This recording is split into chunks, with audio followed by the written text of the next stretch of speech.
Lago na. Tama yung English nandun. Ayun. Ayun ang English. Nagiinom.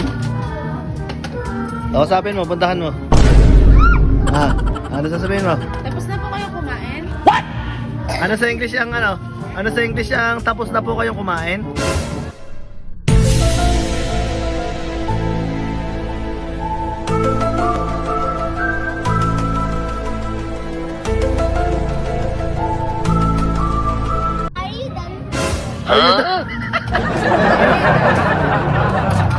Paano pag tatanungin mo ang pangalan?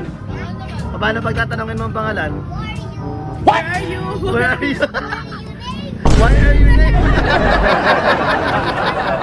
Why are you name? What is your name? Ano? Itatanong mo naman kung taga saan. Naguno, itatanong mo naman kung taga saan. Hindi, yung English. Ah. Ano nga? Saan nakatira? Where did you live? Nagiging